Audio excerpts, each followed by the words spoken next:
Hey everyone, my name's Tomato Anus, also known as the One Pump Chump, and this is a segmented 100% speedrun of SpongeBob SquarePants Battle for Bikini Bottom for the original Xbox. This run is performed by Shift, the current world record holder for this category, who also helped me write the script to make sure it's all as accurate as possible. If you would like to watch either this segmented run without commentary or Shift's current 100% world record, there are links in the description below. Also, as I said earlier, this run is done on the Xbox version of the game. There were 3 different releases of this game: the home console version, the PC version, and the Game Boy Advance version. All 3 are different games with different plots and even gameplay styles. This is the home console version, which is a 3D platformer action adventure. If you're unfamiliar with the game in the category, here's a quick rundown of everything you should know going into this run. The general story of the game is that local business owner Sheldon J. Plankton has accidentally set a horde of robots loose upon Bikini Bottom. We play as SpongeBob SquarePants, Patrick Star, and Sandy Cheeks as we attempt to defeat the robots and make everything normal again. This is done by playing through 13 different levels, and the game ends upon completion of the final level, the Chum Bucket Lab. In order to access most of the levels, you have to have a certain amount of an in-game collectible called a golden spatula. The amount of golden spatulas required to enter a level ranges from none up to 75 for the final level. As I said earlier, this is a 100% run, which is defined as collecting all unique golden spatulas in the game, which there are 100 of, as well as collecting any other source items that are required to obtain the necessary golden spatulas. Source items include the game's most common currency, which is called a shiny object, as well as 80 of Patrick's socks, and a few other miscellaneous collectibles that are unique to certain levels. By collecting all unique golden spatulas, all the other collectibles required to obtain the spatulas, and completing the game, we will have completed a 100% run. With that being said, let's get into the run. Are you ready, kids? Aye, aye, Captain! I can't hear you! Aye, aye, Captain! Oh, no you don't. Hi, I'm Chicago Guy, here to tell you that this video is sponsored by Displate. Displate sells high quality posters printed on metal, like this Chicago one I have. Or these retro movie poster ones I also have, but they're in Japanese because I, Chicago Guy, am cultured. This one's in green, so I can't really do the green screens. I can hear you already though, but Chicago Guy, I'm a lazy bum from Wisconsin, and I could never be bothered with the long and arduous task of hanging something on my wall. Well, have I got good news for you, bud. It only takes 20 seconds to hang a displate. No tools required. Use the link in the description for 30% off if you order in the next 2 weeks. Anytime after that, you can still click the link and get 15% off your order.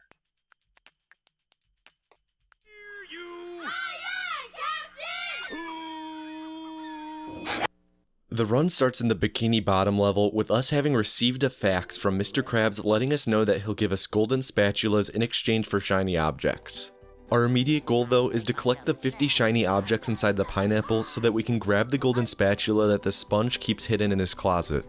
After we collect the golden spatula and come out of the closet, we're going to open the front door and exit to the hub world proper, Bikini Bottom. Normally when you go out of bounds in this game, you get brought back inbounds by Hans, the big hand that comes onto the screen. What Shift is going to do is lay down out of bounds next to the entrance to Jellyfish Fields. Hans will grab us and pull us off the screen and into the taxi pad, which gives us a button prompt to enter Jellyfish Fields. We say yes, which respawns us like normal, but because our demise interrupted the taxi call, the loading zone for Jellyfish Fields that spawned during the taxi call stays spawned. By doing this exact thing again, we get dragged into the spawned load zone, bringing us to Jellyfish Fields while the hand is still on the screen. Leaving a level at any time with Hans still on the screen causes a glitch called hand disable, but I'll explain the effects of this in a minute. This excursion to Jellyfish Fields is going to be kept pretty brief because seeing the squid guy scream when we first loaded in was pretty terror-inducing. Our trip here is mainly done, so we set up hand disable and unlock the level for warping back later, but while we're here we'll quickly grab one of Patrick's socks along with a spatula. After we cosplay as a fishing bobber and gain control again, Shift will quickly menu to take a taxi back to Bikini Bottom outside of the pineapple. Here we're going to quickly climb up the Easter Island statue to grab a pair of golden underwear, which permanently increase our health by 1 point, and then we'll leap on top of some balloons to make it on top of the pineapple to grab another golden spatula. A minute ago I explained the setup for something called hand disable. In short, it lets us go out of bounds here to skip around the Bikini Bottom hub to go to the tree dome first, which is a part of the second area in the hub, normally gated behind the first boss and a minimum spatula count of 15. Normally there are two types of trigger zones in this out of bound area. One is the sand you walk on and the other is all area in the air. If you stay in either zone for too long, then Hans will grab you. Hand Disable made it so that Hans won't grab us for the zone in the air. He can still grab us if we run on the ground for too long, but as long as we continually jump, we can traverse through out of bounds to the tree dome. Inside the tree dome, we have to destroy all the Duplicatotrons for Sandy. Shift aims to take out all 3 Duplicatotrons first before focusing on any other robots, that way the Duplicatotrons will produce fewer robots we have to clean up later. Once we get rid of the Duplicatotrons, we can then sweep back and take care of any remaining robots. When we go to collect the spatula, we're going to perform a skip called Tree Dome Spatula Celebration Skip. By jumping onto the door, sliding off, and leaving the tree dome at the same time, Sandy will talk and interrupt the door opening. This gives us control of SpongeBob for just long enough before the door finishes opening that we can collect the spatula right before the loading screen starts, skipping the celebration. Back outside, we collect a sponge ball power-up and continually double jump without walking on the ground. This delays the power-up from starting and lets us climb onto a platform where we unleash the sponge to ramp on top of the chum bucket to grab a spatula. This is called Sponge Ball Storage. After we collect the spatula, we can then make a leap from the roof and enter the building before we would have realistically shattered our kneecaps by hitting the ground. Inside the chum bucket, we get ambushed by a TV where the newscaster informs us of robots running amok, which we ignore to leap up and snag a spatula that's floating in the corner. By the way, our jump onto the roof of the chum bucket also put us in the third hub area of the Bikini Bottom, normally gated behind the second boss and a 40 spatula requirement. So right now we're pretty much outside the doors of the end of the game with only 6 spatulas. Back outside, we talk with Mr. Krabs, which unlocks the ability to warp back to the Krusty Krab later. After our movement gets commandeered by Bubble Buddy, we can then enter SpongeBob's dream, which leads to the first big difficulty spike in the run. This is intended to be the last level in the game aside from the final boss fights, but thanks to sequence breaks, we're here in the first 5 minutes of the run. After sliding on our normally proportioned tongue, Shift jumps onto the ledge of a box where he has only a few frames to jump onto some spikes and then a trampoline, which rockets us onto Squidward's house to snag a spatula. This was the first of 3 major tricks in this visit to the dreams, which is named Super Bounce Skip. From the roof, we drop down and turn Battle for Bikini Bottom into a Christopher Nolan piece by entering Squidward's dream. We won't be here for long as we're only here to get the warp point for later because now we're going to perform one of the single hardest pieces of tech in the entire run, a sliding bash. Shift will line himself up in a precise location and direction and then jump as high as he can as an oil bubble gets to him and pops, then slam down to the ground. This damages us and boosts us forward with incredible speed, which we utilize to reach a platform that has a golden spatula on it. This specific use of a sliding bash is referred to as oil skip. Things in the dream segment get a little bit easier from there, with us Christopher Nolaning again by entering Patrick's dream and bullying him into giving us a golden spatula. As you may have already been able to tell, we're going to be entering the dreams of several different characters, but they all count as being part of the SpongeBob's Dream level. We then warped to a specific spatula in SpongeBob's dream, which put us right in front of the entrance to Sandy's dream. When we enter the Texan's dream, we have control of her and perform another skip called Sandy's Dream Skip. After hanging 10 for a moment, we lasso our way over to the big brown nut that Sandy is dreaming of. There we leap up the side of it and jam Sandy's head into the underside of the nut, which hits a checkpoint trigger. We then lasso over to a nearby manure truck that for some reason Sandy is also dreaming of, which we stand on top of to take damage. Once we lose all our health, we respawn at the checkpoint trigger we hit on the big brown nut, which is conveniently where a golden spatula is located. We needed to lose all of our health to respawn because if you remember, we disabled Hans the Hand a little bit ago, so falling out of bounds doesn't respawn us. With that spatula and tote, we're not entirely done with Sandy's dream because there are 2 socks to collect before we leave. While Shift makes like Johnny Utah, I want to take the time to explain a couple things real quick. One is that at the start of the video, I mentioned that we play the game on the original Xbox. This is because the original Xbox has the fastest loads over any other console we can play this game on, including playing the game on the 360 using backwards compatibility. Another thing that's worth mentioning is pivot turning, which is the term used by the community for the fact the sponge has a turn radius, so he pivots around an axis when he changes directions. This means that throughout the run, whenever we set up tricks in precise locations, Shift will often jump to turn himself around without losing the specific line he set up, or will spin attack to be able to slightly change positioning without pivoting too much. Back in Bikini Bottom, we immediately enter Squidward's house because Squidward has a golden spatula, but he won't hand it over until we annoy him sufficiently. This is done by jumping at least 10 times inside his house, but Shift goes the extra mile and commits the crime of destruction of private property to also spawn a sock. Shift timed his rampage to destroy the last piece of furniture as he collected the spatula, making the sock spawn animation and spatula get animation play at the same time. After being a nuisance, we head back outside and walk on over to Dirty Dan, who's put a sock out on display for us to take, and we talk to him to be able to warp back to him later. We then head over to the taxi pad to the Goo Lagoon and jump around the back of it to use the taxi, which skips a short cutscene, saving about a second or so, which we'll be doing at taxi pads all throughout the run. In this first trip to the Goo Lagoon, we're going to be performing 3 major tricks. After we cut a corner by going out of bounds and then talk to my boy Larry to get the warp point, we're going to damage boost over to an island where we'll perform the first trick called Early Towers Glide. Shift is going to position himself in a precise spot and then jump towards the goo to damage boost himself back towards the tower. He jumps into the goo to boost himself back to where he was standing and also to avoid running, which would pivot the sponge and throw off Shift's alignment as I spoke about earlier. After a frame perfect jump to collect the sock, we damage boost back towards the tower, then jump and bubble bounce, which will get us stuck on the wall and cause us to float over the lagoon to another island, surely scaring any beachgoers on the shore who are witnessing this. When we make it to the second island, we'll destroy a robot, otherwise my boy Larry won't give us a spatula later. We then will perform the next trick called Early Towers Bash. This is done by positioning ourselves in another exact location, jumping into the goo to damage boost ourselves back to where we were, and bubble bashing to launch ourselves upwards and make it to the final island. At this island, we perform another glide like we did for Early Towers Glide, and while we're gliding, we hover out over the lagoon and hit the loading zone to go to the Goo Lagoon Pier, which is actually intended to be the final area in Goo Lagoon. At the pier, we're immediately going to enter the teleporting box that's fueled by imagination and walk over to the bus stop to swap characters to Patrick. We have to be sure to talk to Mr. Krabs to get the warp point, after which we're going to walk over and grab a Thunder Tiki head which explode when thrown or jumped on. Normally you have to destroy the ticket booth here and sit through a cutscene, however by throwing the Tiki head to destroy the ticket booth and falling into the goo, we respawn on the pier. This skips the cutscene after demolishing the booth, which is a major trick called Pier Cutscene Skip. So in the Goo Lagoon level, the pier is actually supposed to be the last area we go to, so when we enter the Goo Lagoon sea caves here, we're actually entering through the intended exit. This means that upon entering, we can immediately collect the golden spatula that's intended to be collected when you finish the caves.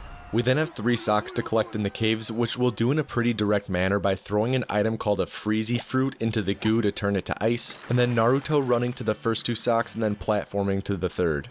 Now it's by this point in the run some of you may be asking, why speedrun a SpongeBob game? The answer to that is that a game's subject matter or tone has little to nothing at all to do with its quality as a speedrun. Battle for Bikini Bottom is one of the most technically demanding and competitive speedruns out there, and actually is one of the biggest speedrunning communities there is. If you want an in-depth look at how the game got to this point as a speedrun, I recommend you check out part 1 of the Any% World Record History series that's up on Shift's channel, link is in the description. After collecting the socks and warping back to the start of the cave, we exit the cave as SpongeBob through the intended entrance to the caves, putting us at the end of the area before the caves, letting us collect the spatula intended for completing this area. After a brief giggling celebration, Shift launches himself off of a canopy to fly high and snag a sock before landing on top of a Thunder Tiki head, activating the Tiki to self-destruct before dropping down to collect one more sock and warp back to Larry. Lair Bear gives us a spatula for defeating that robot on the Out of Bounds island when we were doing the glides a while ago, and just look how happy he is for us. We currently have 11 socks in our back pocket, so we can warp back to Patrick to exchange 10 of them for a spatula.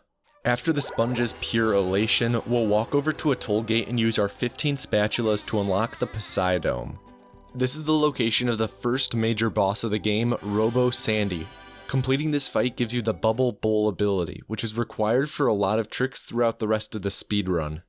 This fight is broken up into 3 phases, with each phase requiring us to deal 3 instances of damage. The first phase of the fight has us waiting for the robot to do the People's Elbow. Once it does that, we can approach it at center stage to make it jump early.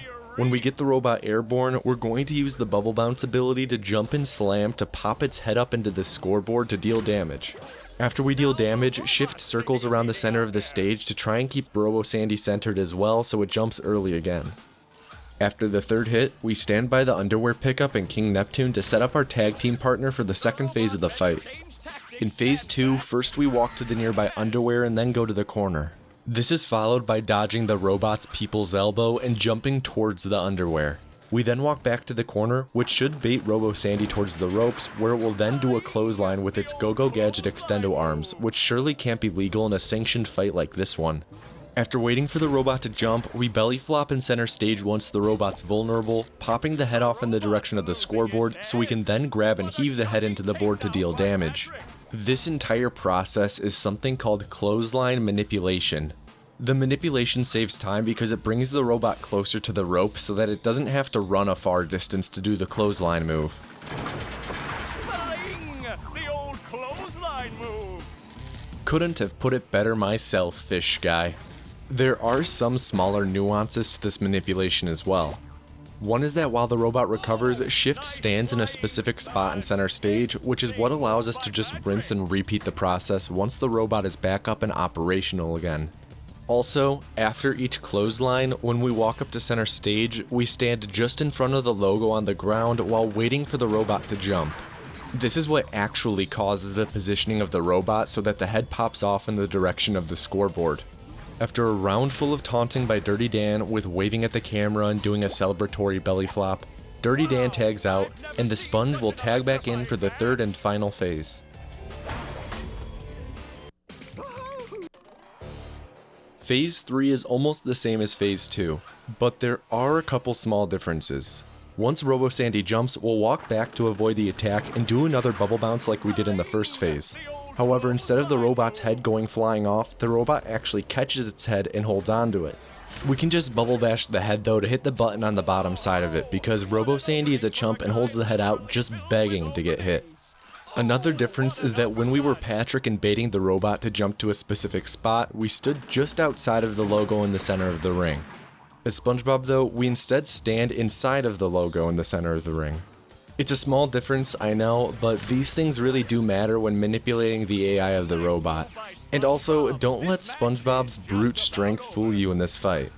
He's still nimble on his feet, tiptoeing back to the corner at times, just wowing the crowd with his incredible footwork. Like seriously, Lomachenko would be proud. Once we deal damage 3 times, the fight will end with Robo Sandy flipping its lid and will be rewarded with a golden spatula completing the Poseidome. Once we're out of the dome, we're going to immediately warp back to the Goo Lagoon Pier to take advantage of the fact we have the Bubble Bowl ability now and hop into the nearby box to teleport across the stage. As the pink star, we're going to make quick work of all the robots in the bumper boats area so that we can claim a golden spatula from Mr. Krabs later. We'll follow this up with some platforming to climb on top of a food stand to grab one of our own socks, and then walking by the Whack-A-Tiki game to hit an invisible checkpoint for later, which I'll indicate visually on screen when we hit it. We want to keep this as our current checkpoint, so Shift is going to avoid hitting any checkpoints for the next couple minutes. Shift is then going to start setting up one of the headlining glitches of the run, Skee Ball Abuse, or SBA for short. The Pier is full of carnival games you can play, including a game of skee ball that you can play with our newly acquired ability, Bubble Bowl, which is where we throw a bubble like a bowling ball. If we make one of our bubbles into one of the skee ball holes, we get rewarded with some shiny objects.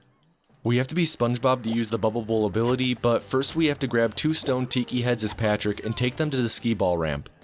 Along the way we get interrupted by a nearby robot, but Shift is an absolute unit and just bounces it out of the way. Once we get both tiki heads near the ramp, Shift will throw them with great precision to get them into the center hole. The first throw is more precise than the second because it not only has to go in the center hole, but it has to get caught on the hole and float above the ground. The second throw is much easier because it will auto-target to the top of the first tiki head. Shift will then use the nearby bus stop to swap over to SpongeBob. As the sponge, Shift is going to climb onto the machine, which normally you can't do, but we can because we disabled Hans. While standing right on the ledge of the ring below the hole, Shift will use Bubble Bowl to throw a bubble into the hole. When Shift throws the bubble, it'll get stuck so perfectly that we continually hit the bullseye and rake in the shiny objects. We'll use this to get enough shiny objects to last us the rest of the speedrun as we purchase things like spatulas for Mr. Krabs and open some areas of levels. This glitch, which again is called SBA, will continue on if we walk away, so we can use this time to explore the level and complete some other objectives because we have a short laundry list to knock out. The first thing that we're going to do is make like Chaz Michaels and skate on this slippery platform where Shift will destroy a Duplicatotron to get a sock. And yeah, that obnoxious sound in the background is SBA. Blessing and a curse, I guess. Just be thankful that I was able to turn the volume of it way down in post. Next, Shift has to act like Joseph Gordon-Levitt to walk along some banners in order to climb up a tower. The point of interest at the top of this tower is a fishing hook that we're going to use to bungee jump. Or I guess this game's version of bungee jumping, which seems more like a punishment for SpongeBob. Once we dive off of the platform, we can collect the golden spatula that's hovering over the water. After we collect this spatula, there's one more spatula on the pier that's laying around that we're going to collect right now, and it usually requires us to play as Patrick. What we're supposed to do is use a freezy fruit to freeze the goo under the pier and then walk on the ice to get the spatula. Instead of that, we're going to lick a slide to build up some speed and jump off at a specific point to fly underneath the pier and land on the platform with the spatula. Being on this platform will put us far enough away from the skee ball machine that SBA will stop due to objects despawning, and hop into the goo to end ourselves and spawn back on the pier at that invisible Wakatiki checkpoint we hit earlier as Patrick. Respawning stops SBA as a whole, even if we get back into range of it. Sponges are bottom feeders though, so once we spawn we're going to immediately go back underneath the pier. There we'll destroy 16 tiki heads that are part of the Wakatiki game, which will reward us with a sock, which is a fair compromise for us just vanishing from existence in the goo when the camera pans back to us. Once we collect the sock, we'll immediately warp back to Mr. Krabs to claim our spatula for clearing out the bumper boats area earlier.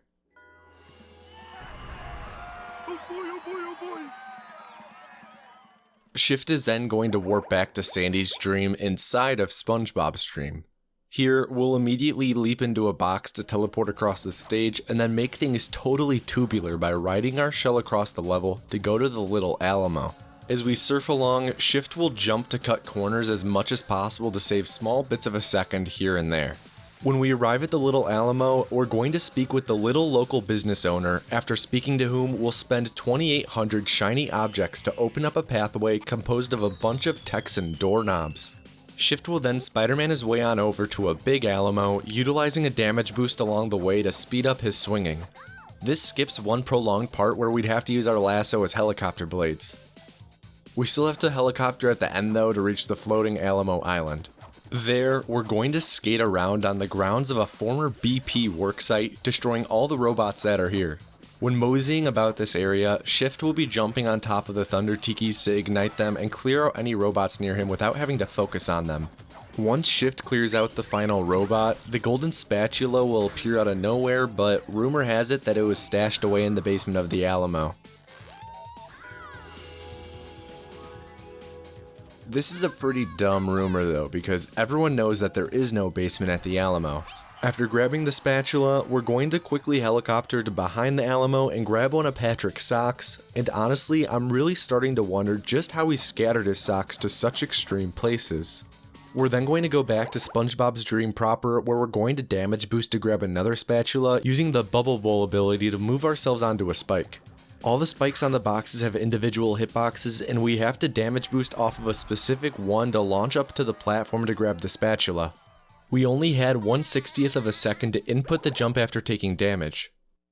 At the very beginning of the game, we received a fax from Mr. Krabs saying he would give us golden spatulas in exchange for shiny objects, which will now do a total of 8 times to spend the majority of our shiny objects. If you listen closely, you can tell that the voice actor for Mr. Krabs in the game is different than the voice actor for Mr. Krabs in the show. Anyways, here's 3 quick facts about the run and some movement fundamentals that are utilized. A super basic one, but the longer you hold down the jump button, the higher you jump. This is fairly common in platformers, but it bears mentioning that it exists in this game too. Second is that you're able to jump for up to 15 frames after you walk off of a ledge. This is referred to by the community as coyote jumping, and it lets you increase the distance you jump off of a platform by walking a bit farther before you jump, and was actually also a part of the Sekiro run we covered a few months ago. Lastly is spin stalling, where if you spin attack while you're in air, it will slightly extend your jump by temporarily stalling your descent. Utilizing these 3 mechanics as well as some others to extend your jumps and span gaps is usually called jump spacing. Once we finish buying all the spatulas from Imposter Krabs, we hit a button to spawn a bunch of boxes that we're supposed to climb on. We're instead going to head over to a nearby fountain and double jump to get on top of it, smacking it with our attack on the way up to spawn a sock. For the floating boxes, we largely skip them by just jumping onto the lip of one of them and then using the bubble bounce ability to keep our footing and leap up to a higher one. From this one, we're able to easily reach the top of a building that has a spatula on it. We follow this up with a textbook example of jump spacing to land on the nearby taxi pad to take us to Sand Mountain. To start Sand Mountain, SpongeBob tells Squidward he needs to borrow his toothbrush again. Yes, really? And we're off to grab our first sock of the level by mercilessly destroying a finely constructed a sand man. So, Sand Mountain is structured a bit differently than other levels. Pretty much, there are 3 different mountains for us to snowboard down, if snowboarding is even the right word for it. Whatever you want to call it, it does sound like SpongeBob is really enjoying licking this much sand. You've just met the Sponginator.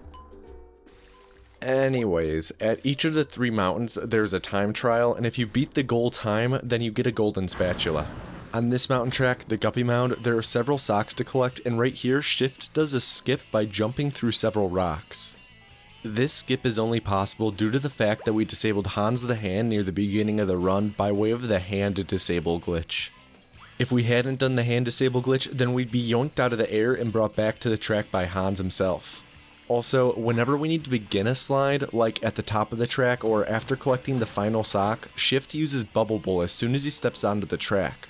You'll see that right here after we collect this sock. The reason for this is that sliding in the Bubble Bowl animation accelerates the sponge faster than the normal sliding animation. Once we reach the bottom of the Guppy Mound, we'll then be in a combat arena that we need to clear to get another golden spatula. Clearing the area consists of destroying both Duplicatotrons and hitting the buttons behind them to destroy a nearby fence with a sand ball. With the fence destroyed, we can collect the golden spatula and then use our imagination again to use a box to warp back to the top of the mountain. There we'll speak with Mrs. Puff, who will give us a golden spatula for beating her elite time on the Guppy Mound.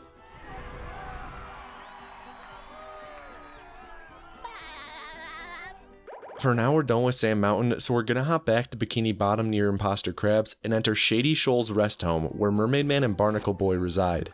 Inside, we're going to hit the TV to change the channel, which will reward us with a sock on a nearby checkerboard, after which we'll interact with Mermaid Man to enter the Merma Lair. Also, true fact and lore deep dive, Mermaid Man gets cold easily, so he uses a seashell bikini to hide his cold, hard nips that are weirdly far apart. In the Merma Lair, we're going to be performing a few big skips.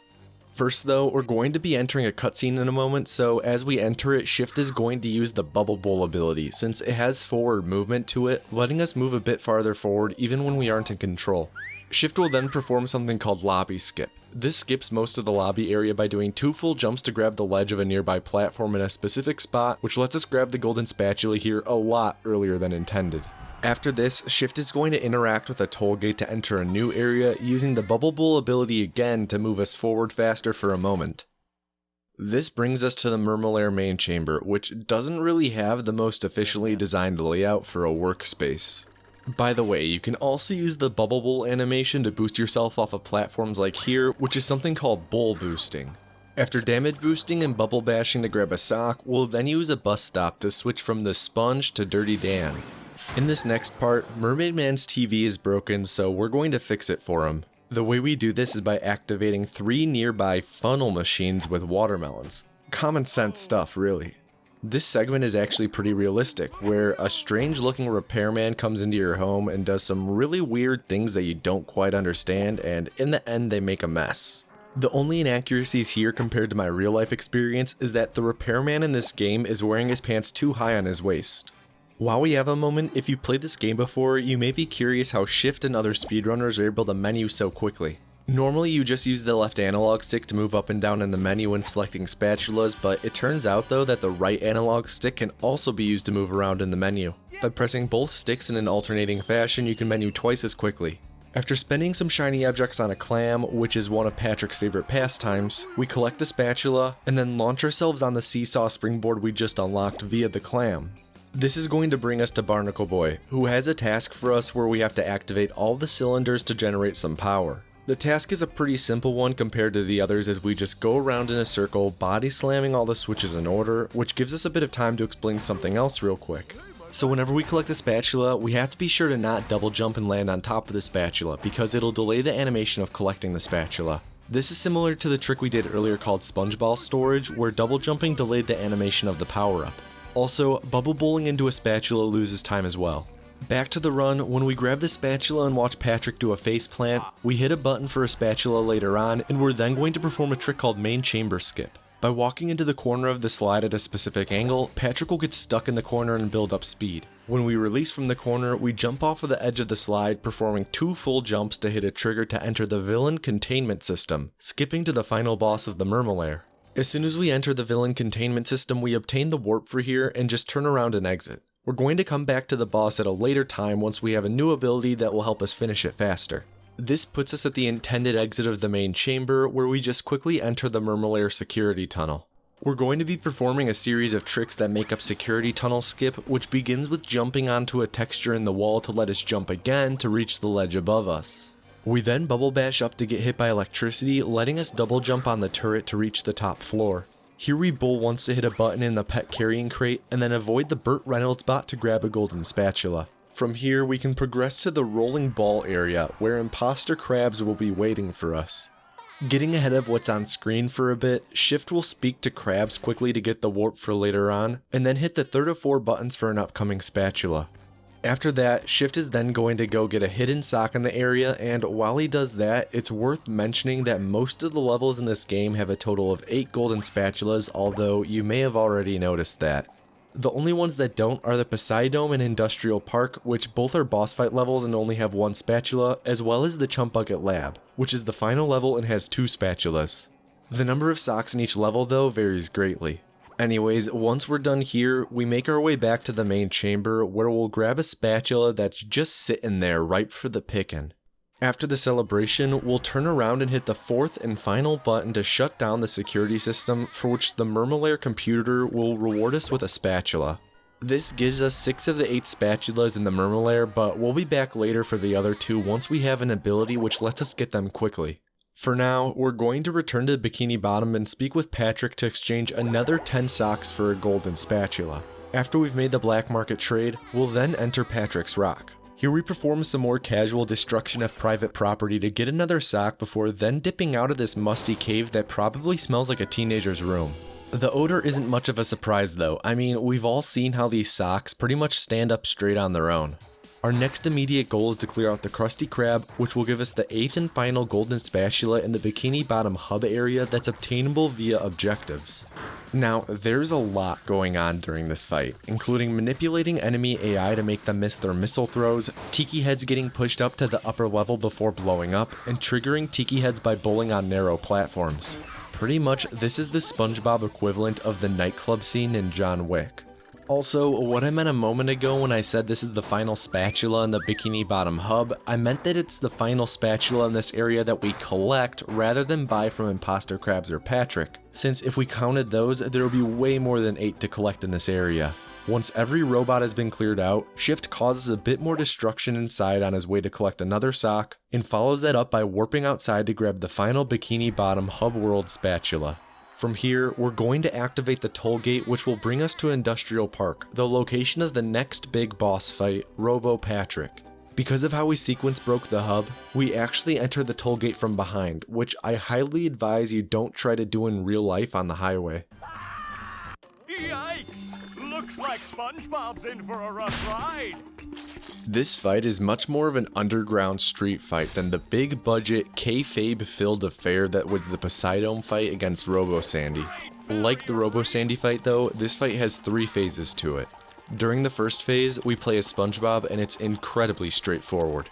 We have to deal damage to the robot 3 times by using the Bubble Bowl ability to hit its rump after it performs a spin attack.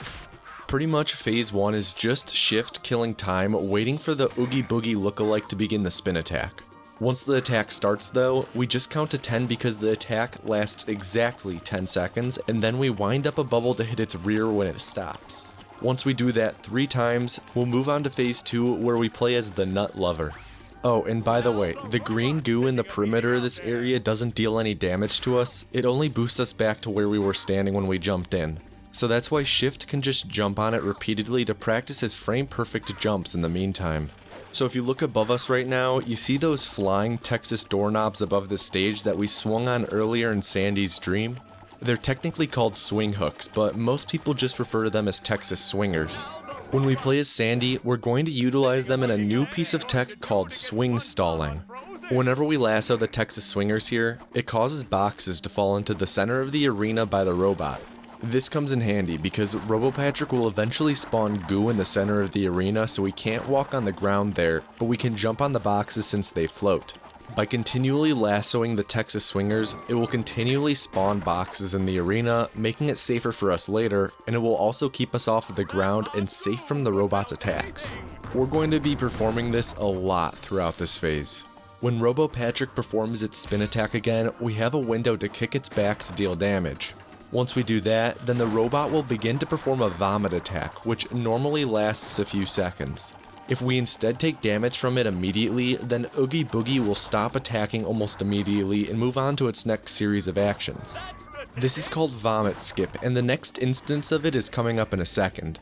After we damage the robot for a 3rd time, it's going to raise the goo level even further and bring us to phase 3 where we play as the sponge again. While phase 2 finishes playing out though, I'd just like to say thank you to those of you who continue to support the channel, and I hope you're all doing well and staying healthy during these crazy times. If you're having a hard time, just remember that no feeling is final. No matter how overwhelmed you may feel, you'll still be here tomorrow and you can get through this. Back to the fight, right at the start of phase 3, RoboPatrick will go for another vomit, so Shift will vomit skip again by practically shoving the sponge down its throat. Phase 3 is pretty much one big manipulation of the robot's AI. The robot has a pattern of blowing frost breath that we have to jump over, licking its ice cream and spitting goo at us, and then doing its 10-second long spin attack. The location where the robot ends up at when it finishes the spin attack depends on where you are when it begins the attack. By standing in a back corner when the robot starts to spin, then the robot will finish spinning and be open to our attack from either the main platform in the level that we spawn on, or a conveyor belt on the far side from the corner we originally stood in when it started spinning. After Shift stands in a corner during the spin startup, he begins running to the general location of where the robot will end up.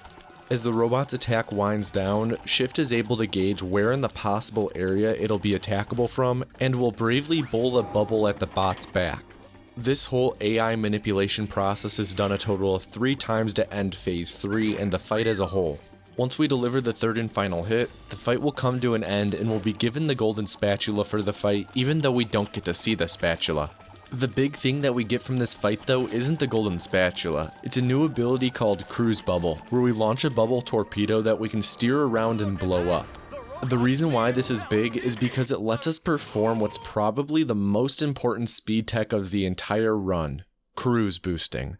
After we do some bubble bowl shenanigans to enter the sponge's library quickly, watch how Shift throws out some cruise bubbles into the wall, and then has a ton of forward momentum when he jumps off of the trampoline to grab the floating sock. This is cruise boosting. I'll explain it in a moment, but it'll take a while because there's a lot to it. In the meantime, we're going to be returning to Sand Mountain to obtain the remaining spatulas and socks there, which will contain a lot of insane movement thanks to cruise boosting. Now, what exactly is cruise boosting, other than a glitch that takes an already insane platforming speedrun and cranks it up to 11? I'm going to try and be succinct because there's a lot in Sand Mountain that needs explaining as well. First off, when you walk forward normally in this game, you have a movement speed of about 5 units. The Bubble Bowl ability also has a forward movement to it, as we've seen before in bowl boosting. That bowling movement speed is about the same as whatever your walking speed was when you used the ability, albeit fractions faster, but for now, we'll just ballpark it at peaking at around 5 units as well. On the first frame of using the Bubble Bowl ability, you have both your walking speed and your bowling speed, which stack and will top out at around 10 units. This only lasts 1 frame though. Pretty much your total move speed at any point is your walking speed plus your bowling speed, but the bowling speed is 0 unless you're using the ability. However, if you use the bowling ability and a cruise bubble at the same time, then your bowling speed gets locked in at whatever value it was on the frame you used the abilities. So if we do it when we're walking at full speed, then it'll get locked in at 5 units and we'll have a permanent walking speed bonus of 5 units. That's the basics of cruise boosting. Whenever we cruise boost though, we have to be facing a wall to set it up. This is because we can't use a cruise bubble if we're moving and have to face a wall to negate our movement. This may sound contradictory because we want to be moving to have our bowling speed be equal to our max walking speed, but we can actually move sideways while against the wall, and the cruise boost will convert our horizontal movement to cruise boost speed. There's really a lot to it, and Shift has an any% tutorial on his YouTube channel that has an entire section dedicated to explaining cruise boosting that you should check out if you're interested. Link is in the description. In short, what you need to know is that cruise boosting makes it so that we will always have a set value of speed added on in addition to our movement, meaning that if we walk at a speed of 5 units normally, that will increase to 5 plus whatever our cruise boost speed is. This also applies to when we're standing still and also using other abilities like bubble bounce. This means that platforming just got a lot more complex because we now have the ability to extend our jumps even farther with our increased speed and our abilities that now have forward momentum to them. Also, the bubble bash ability, the one where we jump up with the Viking helmet, now is pretty much a super jump and lets us reach places that we aren't supposed to be able to climb to. The effects of cruise boosting can be removed by either using the bubble bowl ability again, taking damage, touching goo, losing all our health, or switching characters. Losing the effects isn't necessarily a bad thing though, and we'll do it on purpose at times. Anyways, I think that's enough for explaining cruise boosting for now. We've already seen Shift perform cruise boosting a lot during this explanation, but I'll put a countdown on screen the next time he's about to perform another normal one. I said normal one because right here, Shift is going to perform a variation on cruise boosting, which is referred to as a ledge cruise boost. This is performed by sliding off of a rock and performing a cruise boost on the same frame as initially falling off. This converts Shift's vertical momentum from falling into his cruise boosted speed, letting him tear up the tracks. This isn't the first variation on cruise boosting we've performed at Sand Mountain though. You may have noticed that the cruise boost we did in this level on the track where we were destroying the Sandmen was insanely fast compared to normal as well. That one was a cruise boost variation called a displacement cruise boost. Shift used the bubble bowl ability to ramp a bubble off of a rock and then positioned himself where the bubble landed. By then cruise boosting on the exact frame the bubble hit him and displaced him to the side, the speed from the displacement was captured and transferred into cruise boost speed. This is how our Sandman rampage was both incredibly fast and visceral. Both displacement cruise boosting and ledge cruise boosting are incredibly hard tricks, and while possible in many places, they're typically overkill. Both variations are really tough tricks that require perfect timing, but the rewards are enormous. For cruise boosting in general, I just want to emphasize that part of the end result is that our base movement speed is no longer 0, so even if we aren't touching the analog stick at all, we're still going to move forward. You'll see this a lot throughout the run from here on out, but especially whenever we collect a spatula. The big upside to it though, as I mentioned earlier, is that our other abilities now have forward movement to them. That means that you'll be seeing us use the bubble bounce ability, the one where we have big bubble feet, used a lot throughout the rest of the run to extend our jump spacing, as well as using the bubble bash ability in a similar fashion. Back to the run, with 7 of the 8 spatulas here collected, we use our imagination to go to the top of the slopes and talk with my boy Larry to collect our final spatula, and man, he's just so happy for us again. Having finished up Sand Mountain, we'll now be warping to the Mermalair to get the final 2 spatulas and socks. Right away, Shift is going to perform a cruise boost to build up his speed, and then do some platforming off of a stalagmite to make a jump to a tunnel where we'll collect a sock. Immediately after collecting the sock, Shift is going to warp to another location in the Mermalair and perform another cruise boost. There are both fast and slow cruise boosts, and we want a fast one here, but Shift got a slow one, which is why he threw out a bubble bowl since it cancels cruise boosting, allowing him to then perform it again to get the fast version. We then use a box to go across the stage and do a bubble bash to jump up and grab another sock. We're now going to take care of the Mermalair boss that we left hanging a long time ago by use of a tech called L-clipping. By pressing the left trigger while cruise boosting, we initiate frames with no collision during the cruise bubble animation, which makes it so we can clip through walls in tight spaces. Here we jumped above the boss arena and activated the fight's final cutscene via a developer debug trigger left in the out of bounds area. The final spatula in the Mermalair involves a tech called L-bowling, where Shift will wedge himself between the glass case the spatula is in and a nearby pillar and perform the cruise boost inputs, and the sponge's model doesn't have enough space to perform the cruise bubble animation, so instead does the bubble bowl animation. This still gives us frames with no collision from the cruise bubble animation and lets us clip through the glass case.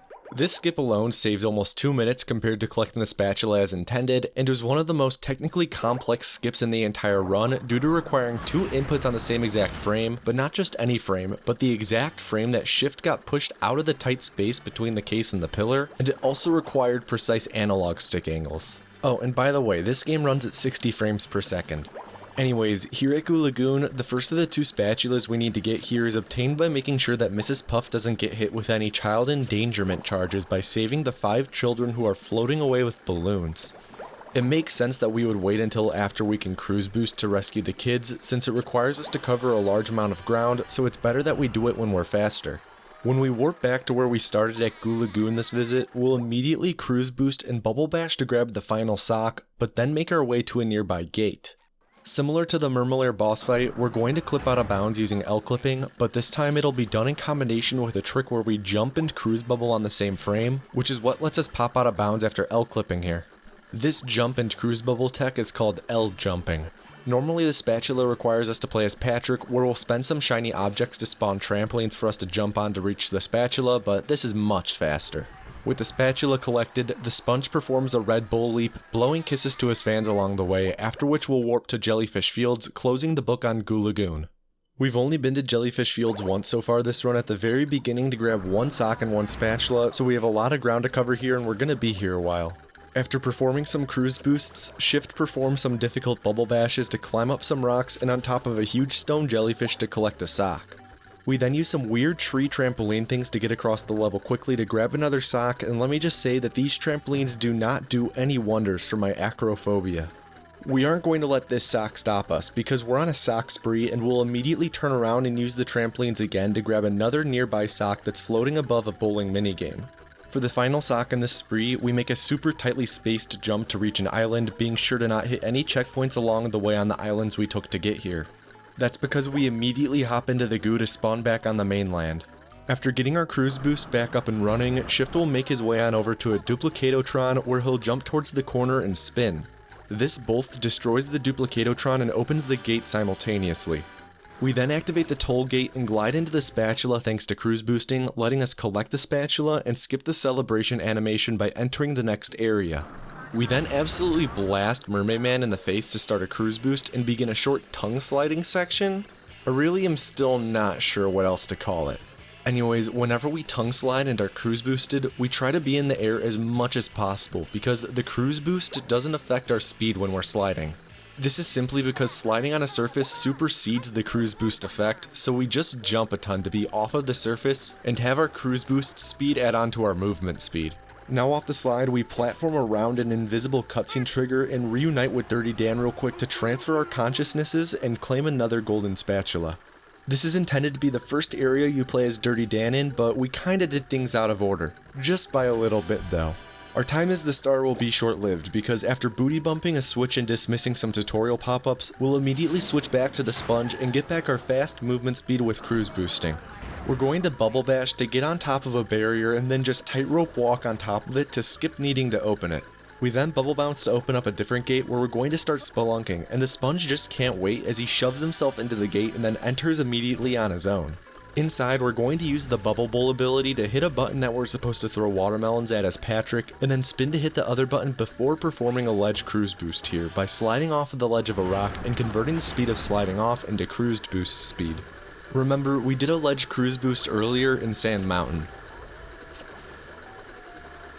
As we absolutely careen through the cave, we're going to grab 1 sock that's up on a ledge that requires us to turn around for a moment. This leads into a brief tongue sliding section where we're going to jump a lot to utilize our cruise boost speed, and once we make it to the end of the tongue sliding section, we'll bubble bounce straight into the goo to collect a sock and spawn back at a checkpoint we hit moments before. After we spawn and gain control again, we'll get our cruise boost going, and Shift will make some precise jumps onto and off of some stalagmite to grab a golden spatula. This jump to the spatula skips having to hit a button to lower the gate to let us jump to it. Once we collect the spatula, we treat the camera like we're Joaquin Phoenix signing off of a late night talk show. When we make it back to the main platform and exit outside, Shift is going to blast imposter crabs in the face to build up our speed again, and then make his way to perform a skip called Drain the Lake Clip, which utilizes a piece of tech called lag clipping. A property of cruise boosting is that landing after falling from a height doesn't reset your vertical velocity to 0, and it instead stays a downward value. After bubble bashing off of the fountain and landing, we then have a downward velocity while on the ground, and by angling the camera in a specific way to load in enough objects on screen, and rhythmically mashing the left trigger start button and select button, we clip into the ground and go under the map. After quickly maneuvering around some invisible barriers to grab a spatula, we then warp around the map a bit, having only 5 socks and 3 spatulas left to collect.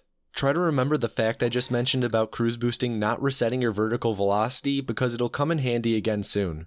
We warped to a spatula where we're Patrick, but that's just because the location is ideal, and we swapped straight back to SpongeBob. Once we're moving fast again, Shift performs a bubble bash to reach a high up ledge, and we'll throw a bubble bowl to destroy a nearby robot so it doesn't mess us up. After stepping onto the button with huge feet on it, 5 flying tiki heads spawn that we have to destroy with the cruise bubble to spawn a sock. This part is pretty straightforward, and once we're done, because we did the bubble bowl a moment ago to destroy the robot, it cancels our cruise boost, so we have to set it up again once we grab the sock after destroying all the tikis. Once boosted, we'll navigate around the corner of the rocky mountain and then thwack some robots to get them out of our way. We'll then climb up some rocks, perform a bubble bash, and then bubble bounce to extend our jump to make it to a bouncy tree trampoline mushroom thing, and this jump is actually really difficult. This puts us next to another sweaty sock, and we'll then make our way to another sock, followed by one of the remaining spatulas. Now, when we collect this spatula, Shift is going to make sure he's lined himself correctly going into it, so that's why we take a moment to approach from a specific angle and turn the camera a specific way. The reason for this is that close to the spatula is the entrance to Spork Mountain, which is the location we need to go to. By facing the direction of the entrance, once we collect the spatula, our cruise boost speed will slowly glide the sponge towards the entrance, and we'll be able to enter Spork Mountain the moment we gain control. At Spork Mountain, we'll walk past Bubble Buddy, and there's a moment where the sponge throws his hands up with the woo in the song. I love that. At the top of Spork Mountain, there's actually a boss fight against King Jellyfish. This boss fight is super straightforward now that we have the cruise bubble, and all we need to do is blast it 3 times. The CEO of the studio developing the upcoming remake of this game is actually a fan of speedrunning and is aware of this exploit with how strong the cruise bubble is in this fight, so it's patched in the remake. The fight gave us the King Jellyfish Jelly, which we can bring to Squidward to soothe his wounds because he got attacked by robots and jellyfish all the way at the start of the run. We took a shortcut here by hopping off of the tongue track and landing on the track as it passes underneath us to get a sock, but for the most part this tongue section is pretty simple. At the end of the track, Shift makes a leap to a pillar directly in front of us to collect the 7th spatula in Jellyfish Fields, leaving just 1 more spatula and 1 more sock. To get the spatula, all we have to do is warp back to the squid guy and give him King Jellyfish's jelly, and he'll spork up the spatula, but not before we add injury to injury by cruise boosting in his face. The final sock in Jellyfish Fields isn't too far. All we have to do is jump space off of a ledge and spin to be able to reach the sock, which wraps up Jellyfish Fields, and we'll warp back to Bikini Bottom, where we already have all the spatulas, but still have 1 sock remaining to collect. And I bet you thought that we were going to collect it now. Nope, instead we're going to jump right into a taxi to take us to Kelp Forest, a new level for us in this run. Right away when we load in, we're going to cruise boost and then use our speed to reach a ledge that's supposed to be the very end of the level, and bubble bash to maneuver out of bounds briefly to get on some pillars. When we jump up to this ledge, we hit a trigger that spawns a trampoline back below, unlocking a shortcut to this ledge for later. Now remember a while ago when we saved Mrs. Puff's job and probably freedom by saving a bunch of kids floating away on balloons? Well, the menace that is Puff is at it again and has lost 6 campers in the Kelp Forest, and if we find them all, we get a golden spatula. After talking to Mrs. Puff to get the warp for this area, and because we're just over 50 minutes into the run, Shift enters the nearby Porto Head to take a quick potty break. Shift is then going to do some platforming to get to the 3rd camper, followed by dropping off of a ledge to grab a sock. You'll notice he falls super fast into the sock, and that's because like with lag clipping, we have stored downward vertical velocity from Shift jumping and landing once shortly before falling off of the ledge. It's pretty straightforward, and once he spawns back on the platform, he's going to drop off again to grab a spatula and warp back to the start of the area. By start of the area, I mean the very start of the level, which is where that ledge is that we jumped up to earlier when we hit a trigger to spawn a Dark Souls-esque trampoline shortcut and went out of bounds briefly, and we're going to use the toll gate to enter the intended final area of the level, the Kelp Vine slide. We're actually at the bottom of the slide, so before even collecting the nearby spatula, we're going to hop in the box to go to the top and talk with Mermaid Man, who challenges us to beat his time in sliding down to the bottom of the slide, which spawns a timer in the top right corner of the screen. The timer will start once we hop onto the slide and start sliding, however Shift bubble bashes the moment he gets on the slide. This starts the timer but still lets Shift get off the slide and take the box back to the bottom, which counts as actually taking the slide down and beating Mermaid Man's time. Here we collected the spatula that was sitting there earlier and hit the trigger for completing the race before hopping back in the box to claim our prize for absolutely bodying the octogenarian in his paltry race. Shift angled the sponge to glide off the ledge as he celebrated, so we drop onto the slide for a huge shortcut while we collect a sock that's still on the slide. We'll continue on the Kelp Vine slide until we get the sock, and then immediately warp back to Mermaid Man at the top of the slide and use the nearby toll gate to enter the next area. When we first entered the Vine slide area, which is intended to be the final area, we began the process of what's referred to as Kelp Forest backward. Pretty much we're going through the areas backwards, so when we enter a new area, we're technically entering it through the exit. So we keep entering right next to the spatulas at the end of areas so we can collect them all quickly. Once we collect the spatula here at the end of the Kelp Caves, Shift will throw a bubble with an exact power level, angle, and position, and get hit with it while standing in a different exact position, which launches us through the gate. When he got hit by the ball, Shift had to perform a cruise bubble and bubble bowl on an exact frame so we had our frames with no collision to let us clip through the wall. Through the gate, Shift then discovers the fourth of 6 campers as well as finds the first of several energy crystals that we have to give to Barnacle Boy. Barnacle Boy is the holistic type and has 6 crystals that we need to collect and bring to him to get another spatula. Once we've warped to the start of Kelp Caves, we're on our quest to journey deep into the depths of the dark and perilous cave and find all the precious rocks, minerals. This whole interior cave section normally requires us to play as Patrick a lot, but we have different plans. After we collected crystals 2 and 3, Shift does a pretty cool jump off of the cage around a button to jump up onto a ledge with a sock, which sequence breaks the cave itself and brings us to a different region of the cave. Now in this tall room we're supposed to do some stuff with a button and all that's boring and slow, so instead Shift Spider-Mans up the walls by landing on specific parts of the texture which lets him continually bubble bash up to the top where another crystal awaits. This is a skip called Crystal Climb and is definitely one of the more difficult skips. In the next room, instead of hitting even more buttons, we instead climb up some more walls, which leads us to the penultimate crystal. We'll then get on the walls again and L-clip and L-jump to go out of bounds, where we'll drop beneath the final crystal and jump up to bonk it with our head and collect it. With all the crystals in hand, we warp back to Barnacle Boy and hand them over, and then thwack him in the gut before collecting our spatula. The actual lore reason why he needs the crystals is he uses them to trim his nose hairs at super speed, and this is like legit lore, and not some bull about far apart nips. Shift will then exit the Kelp Caves through the entrance, which, thanks to Kelp Forest backward, puts us at the end of the Kelp Swamp. After we collect the spatula intended at the end of the area, Shift is going to drop down to a spatula that's inside of a cage, being sure to double jump on his way down to build up downward vertical velocity that gets stored thanks to cruise boosting. Normally you have to activate a button that's across the swamp to lift the cage, but by instead wedging himself between a rock and the cage and lag clipping, SpongeBob will clip through the cage just enough to interact with the spatula. This collects the spatula even though we also end up touching the goo underneath the ground and spawns us back where we started the area. This lag clip is stupid precise. Right now we still have 1 spatula, 3 socks, and 2 campers to find. That 1 final spatula is for finding the 2 final campers, so those go hand in hand.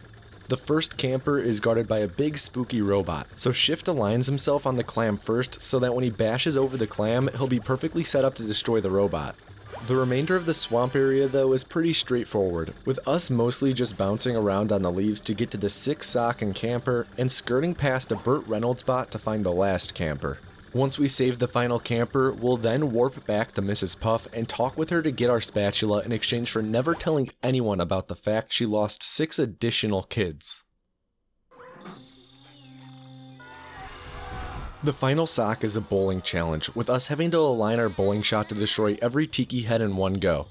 It's a pretty easy task for Shift though, since he's an accomplished bowler in real life and has bowled 6 USBC sanctioned perfect 300 games. Once we're awarded the sock, we're done with the Kelp Forest and warp back to the Bikini Bottom hub area.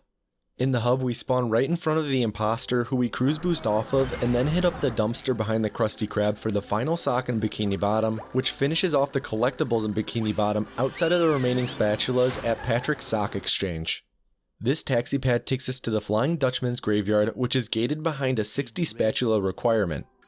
Right at the start of the graveyard lake area, Shift cruise boosts and then completely disrespects the intended path by performing 2 extended jump sequences to make it to the first sock of the level. Back on land, Shift then fires a cruise bubble up to one big ol' hatch that will then close and shut off the flow of the ectoplasmic goo that's filling up the lake. This causes the goo level in the lake to lower a bit, exposing some pathways, platforms, and spatulas. We then immediately drop down to one of these spatulas that's sitting on top of a ship. After the sponge blows us some kisses, we're going to hop onto a trampoline, and it's worth mentioning that jumping on certain trampolines with cruise boosting is actually really weird.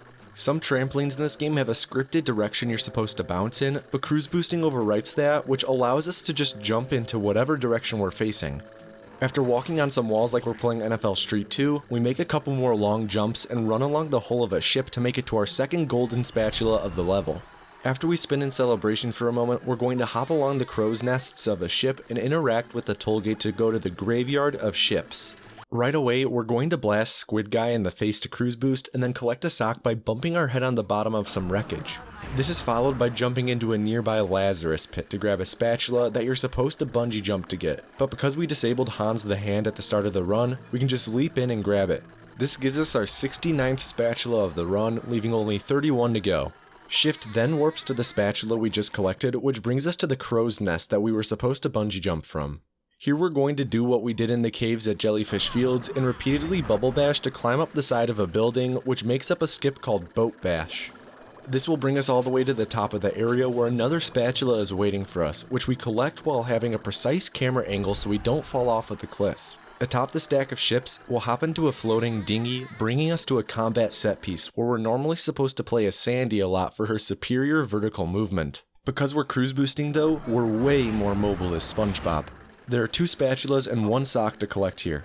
One of the spatulas requires us to aim all 4 cannons on our ship to fire at the enemy ship, and to aim each of the cannons, Shift has to go around pressing the button next to each one. Once he aims the 4th and final cannon, a chest with a button will open and a spatula will appear, but we hold off on interacting with either for now.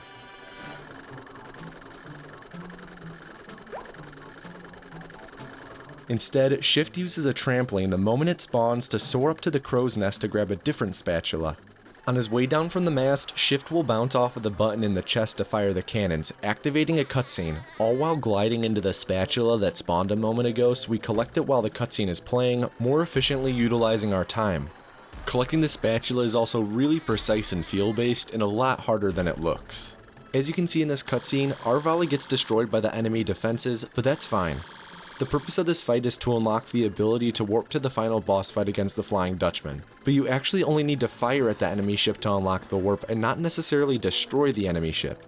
After hopping over to the enemy ship to collect the final sock of the level, we warp to the typically terribly slow boss fight.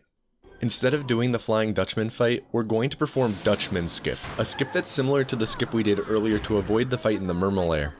By bubble bashing with precise alignments and movements, we get up high enough on the shipwreck where when we jump off we hit a developer debug trigger that automatically ends the fight and spawns a spatula as a reward. The climbing area was wholly out of bounds and we actually can't even access it as Sandy. With 7 of the 8 spatulas in hand, we hop into a nearby dinghy to head back to the graveyard lake. When we spawn in, we're going to collect the spatula in a cage we saw in a cutscene after we lowered the goo by hopping on top of the cage and lag clipping. With everything collected in the Flying Dutchman's graveyard, we can cross it off our list and travel back to the Bikini Bottom. We won't be staying in Bikini Bottom long, because we'll immediately jump onto a nearby taxi pad to go to downtown Bikini Bottom. This is supposed to be one of the first places we go to, being gated behind a requirement of only 5 spatulas. Typically it requires you to play as Sandy a lot and serves as a bit of an introduction to her as a character, but with cruise boosting, we completely cut her out of the picture like an ex after a bad breakup. The first objective we're going to complete is getting rid of the cannon that's throwing the kitchen sink at us. Normally you'd bait the cannon into firing at the tiki pillars to destroy them, but with cruise boosting, we can bubble bash up to the top of the pillars to activate the thunder tikis, and by going around the whole circle, we'll have destroyed all the towers and revealed all the buttons.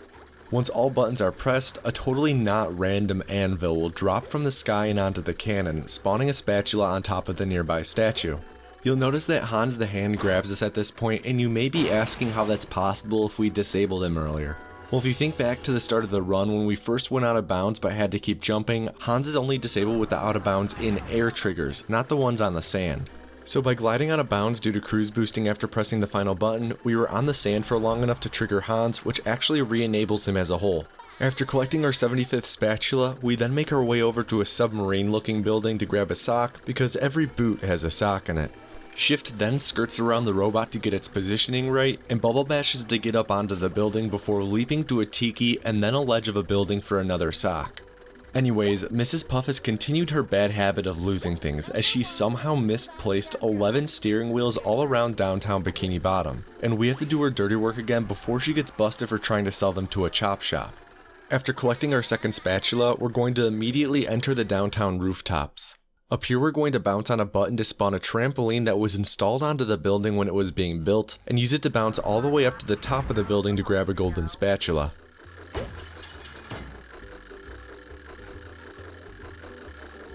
We're going to make good use of this trampoline though, and use it again almost right after we gain control to get on top of a propeller to grab a conveniently placed sock. Now there are a lot of collectibles on the rooftops, and luckily if we fall off of the rooftops, Hans will grab us since we re-enabled him a bit ago. This is lucky because it allows for us to hit checkpoints like we do here, collect objects, and then make our leap of faith before Hans catches us, which lets us quickly backtrack across the level. After we spawn back in here, we'll be collecting our third and fourth steering wheel and another sock. After the sock, Shift is going to run off of a building to be caught by Hans. When spawning back in, Shift will then manually bull on the first frame of respawning. When you spawn in this game, you spawn at the start of the level, and then in one frame you get moved to your most recent checkpoint location. During this one frame we have a ton of velocity, so by using Bubble Bowl on this frame, this velocity gets transferred to our bowling shot and we go shooting across the map. It's at our destination that we set up our cruise boost again and grab another sock, and then hop to a nearby building to grab a spatula. When we grab the spatula, Shift tries his hardest to keep us from falling by zooming and angling the camera precisely so we don't lose both our cruise boost and our positioning. We then hop to the neighboring building to enter a lighthouse.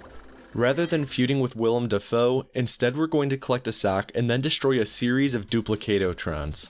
Each time after we destroy one, the floor beneath us will break, dropping us to the next floor. Shift has done this segment once or twice in the past, so he knows exactly where the next duplicatotron is on the floor below him. On the bottom floor we collect a steering wheel through some electric beams by just standing close enough to the electric beams that the wheel gets sucked into us thanks to our magnetically charming good looks. Across the room, some small robots push us into the electric beams while we cruise bubble, which gives us frames with no collision for long enough for the robots to actually push us through the electric beams to collect the spatula. This is our 5th of 8 spatulas in the level, and we also have 5 of 11 steering wheels and 6 of the 9 socks collected. After warping to outside, Shift is going to blast his Teach in the face to get the cruise boost back up and running, and then collect 2 nearby steering wheels real quick before leaping over a fence. This brings us to the steaming hot sauce area, where we're just going to collect a handful of additional steering wheels and a couple of socks. And there really isn't too much more to this spot outside of the fact that by jumping over the fences, we're skipping tutorials for using SpongeBob and Sandy. Just some casual hopping around to grab the objects in what's really supposed to be an area that's supposed to get you used to SpongeBob mechanics and timer challenges in the game. Once we've collected all we need to here, Shift is going to open up a gate to travel to the Sea Needle. I know it's only for a 1/10 of a second, but just listen to how off Imposter Crab sounds when we load in, and it really is a shame because up top on the Sea Needle, we're actually going to be doing a favor for the imposter.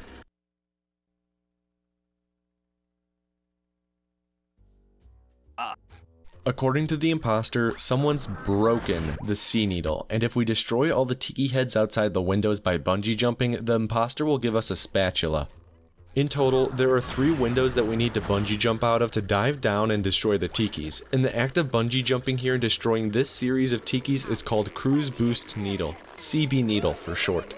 While doing this all, we're on a cycle of the tiki heads moving, so trying to not mess up anywhere along the way is added pressure, otherwise we get thrown off of the cycle. This also means that our cruise boost needs to be hit first try, otherwise all the timing gets messed up. Similar to scripted trampolines, getting off of bungee hooks has a scripted direction and movement to it that cruise boosting overwrites. This means that if we're still facing away from the needle when we get off a hook, we're going to continue moving that way instead of automatically getting brought back inside. Because of this, we have to turn inward before getting off of the bungee, otherwise we'll fall and can lose over a minute.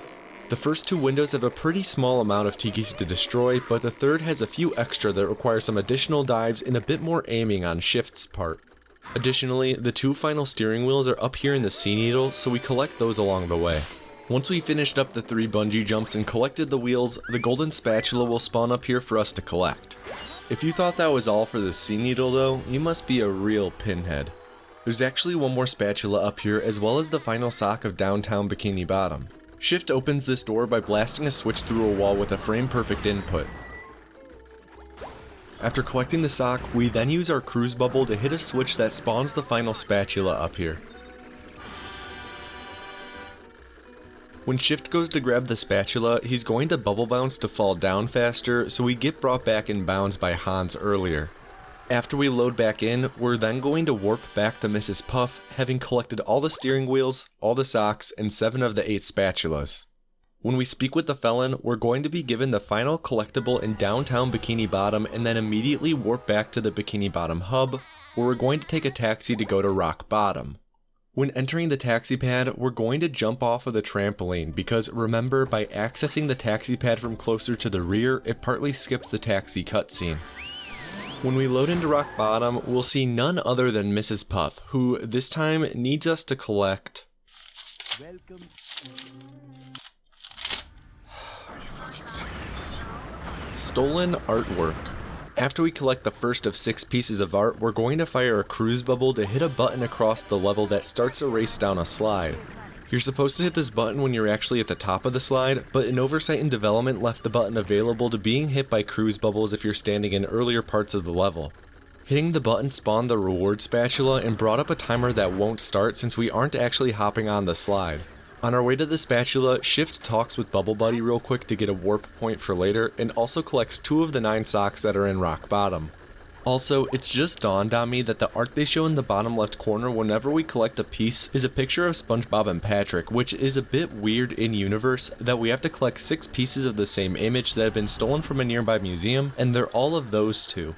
After we've collected the slide spatula, we warp back to Bubble Buddy and set up our cruise boost again before then hopping on top of a nearby rock and collecting our second piece of art. Shift will then hop onto a trampoline to leap on over to a nearby spatula, giving us 2 of the 8 in this level. This spatula is actually only supposed to be obtainable as Sandy, and look at the shadow of it as it spins. Pretty suggestive, huh? So a lot of this level actually takes place inside of the museum that the art has been stolen from, so Shift will make his way on over there now, collecting a sock along the way. There's actually a spatula on top of the museum next to the vent we're going to enter through, and Shift will press the button to enter the museum the exact frame he touches the spatula. This has us both enter the museum and collect the spatula without having to go through the animation of collecting it. This is called R canceling. Inside the museum, there's a wall of lasers that you normally have to disable, but by grabbing onto the ledge of the swinging tires, we can pass through the wall, taking a bit of damage along the way. Once we're through the laser wall, rather than recreating the scene from the Resident Evil movie, we can still move around and collect everything inside the museum. In total, there's 3 socks, 2 pieces of art, and 1 spatula. We only collect 2 of the socks initially though because the third is underneath the platform we spawned on when we entered, and we didn't collect it then for positioning and health reasons. I also want to just acknowledge real quick that we're in Rock Bottom, and I've yet to make an accent joke, but I think my current accent is bad enough that I won't torture you with the one from the show. Once we yoink the second piece of art, we'll have everything on this side of the laser wall, so Shift will warp back to the entrance and hop underneath the platform to grab the third sock in the museum. He then immediately warps to the slide spatula that we collected, putting us at the top of the slide by imposter crabs. We aren't here long though because we're immediately going to head on over to a toll gate to take us to the Trench of Advanced Darkness. This is actually the exit of the Trench of Advanced Darkness though, so that means that when we load in, we're going to be at the end of the area and immediately collect the spatula you get for conquering the trench. Shift then warps to the spatula we just collected, which puts us at the start of the trench. The platforming we do here is minimal, so we don't cruise boost at all because it'd be a waste of time. Instead we hop onto a ledge to collect the 5th piece of art, and then take damage to perform Sleepy Skip, which is a sliding bash used to make the jump to the spatula, giving us 6 of 8 collected. Shift is then going to start up his cruise boost again, standing on a ledge made by the texture of the wall to seemingly float in midair while doing so. After getting back on solid land and collecting a sock, we make our way over to a clam to spawn a bungee jumping hook so we can get a sock in a moment. Shift also cancels his cruise boost so we don't fall off the ledge while firing a cruise bubble over to hit a button to activate a laser. In total, there are 3 lasers that we have to activate in this area, and we're supposed to activate them as Sandy. Instead, Shift just uses our sponge abilities, but the timing on it is incredibly tight. Just watch the timer in the bottom right corner and see how close it gets to 0 when we hit the button on the second shot in about 20 seconds. Also, I'm super embarrassed to admit this, but due to an error in recording and editing, a sock we're supposed to collect on the upcoming platform with the trampoline is absent from the gameplay, but trust me, it's supposed to be there, but we already have it collected. My bad on that one, everyone. Also, right here is the second cruise bubble shot, so watch the timer in the bottom right corner to see how close it is. For the final laser, Shift is going to align himself on a nearby pipe or bubble stream or whatever it is and hit it with a bubble instead of hitting it with his wand. This is because it gives him time to then throw another bubble right afterwards to fall off the ledge and get caught by Hans right as a cutscene starts, skipping the cutscene of the final laser powering up. After spawning back in, we switch to Sandy real quick so that we can talk to Plankton to claim our spatula reward for powering on the lasers. Not entirely sure how I feel accepting this blood spatula from the creature that is directly responsible for all the robots being everywhere, but I guess without him, we wouldn't have experienced the adventure we went on today. After this spatula, Shift will warp back to Mrs. Puff to claim our final reward of the run from the Shady Teacher, which also marks the final collectible in Rock Bottom, finishing the area as a whole. We're getting super close to the end of the run, but before we finish it off, we have a bit of unfinished business in the SpongeBob's Dream level. We still have 2 spatulas and 2 socks to get here, and the first sock and spatula combo are in Squidward's part of the Dream level. Instead of grooving out on the sheet music all the way up, we utilize our increased jump distance to use drum trampolines to jump from one section of sheet music to passing by sections above us that normally we can't skip to. In total, we skip up 3 floors of sheet music, collecting a sock after the second skip. Once we make it to the top floor, we hop on top of the schnoz and collect the spatula, leaving just 1 sock and spatula in SpongeBob's Dream, with that last sock being the last one in the entire run. Remember, we still have to exchange the ones on our person with Patrick for spatulas though. Speaking of Patrick, we then warp to Patrick's Dream inside of SpongeBob's Dream. The only reason we visit Dream Patrick is because his house is near to the final sock and spatula, so we just exit immediately. The location of the final sock and spatula is inside of the Imposter Crab's Dream area, and when we load in, we hold down pause while skipping Squid Guy's text to buffer pulling up the menu where we reload the level. Upon reloading, Shift holds the control stick in the northeast direction and presses the button to skip text, followed by the button to bubble bowl on the frame immediately after. This caused us to fall off the ledge and skip a cutscene and also started an invincibility timer. We then used Cruise Bubble immediately after, which paused the invincibility timer, giving us a bunch of invincibility frames so we can just cheese the combat area by firing Cruise Bubbles to destroy the Duplicatotrons. Once all the Duplicatotrons are out of the way, we slowly make our way all the way across the grill because there's a sock on a floating tiki head off the far edge that we can grab once we clear out all the robots. After the final robot is destroyed, the spatula spawns and Shift collects the sock before warping back to the spatula to grab it quickly. This marks the last sock in SpongeBob's Dream, the last golden spatula in SpongeBob's Dream, and the last sock in the game. We're then going to warp back to Patrick in the beginning area of the game and trade all of our socks for spatulas with Patrick. This will bring us to 98 total spatulas, leaving 2 remaining in the whole game, which are both inside of the Chum Bucket Lab. There's still a few minutes left in the run, but we have a brief moment here, so I'd just like to say thank you to all of you who continue to support the channel on Patreon. It's totally not necessary, especially with what's going on in the world, but I really do appreciate it. If you want to support the channel, this is definitely one of the best ways to do it. It also grants you early access to videos, updates on videos as they're being made, and the occasional Fanfiction Friday video. Like I said before, it's totally not necessary, but to those of you who choose to support the channel in this way, it really means a lot. Back to the run, once we're done getting these socks off our hands, we're going to warp to the Chum Bucket Lab and use our excessive amount of spatulas to enter the door to the lab, which is gated behind a 75 spatula requirement. The Chum Bucket Lab consists of 2 big set pieces, the first of which is a boss fight against a Robo SpongeBob. This fight has 3 phases, but we're not even going to finish the first phase in this fight. After we hit Robo SpongeBob with 2 cruise bubbles and a robot plankton with 1, the Robo Sponge adds a vertical karate chop to its arsenal. Shift baits the metallic sponge to karate chop the left side of the platform we spawned on and utilizes the spinning of the platform to jump up and hit a debug trigger above us to skip the fight. Once the fight ends, we'll be brought inside of the giant robot and are tasked with destroying its brain. This consists of destroying 3 fuses and tunnels that you have to fire cruise bubbles down. Shift utilized his cruise boosted speed to bounce on the far edge of a scripted trampoline to launch ourselves up onto the edge of the robot brain. Normally you're not supposed to be able to run down the pathways to the fuses, however Shift can L-clip, L-jump, and grab-clip into each of the 3 tunnels to destroy each of the 3 fuses and finish out the run. Once we destroy the 3rd and final fuse, the boss fight is over, we're awarded our 100th spatula, and the run officially ends.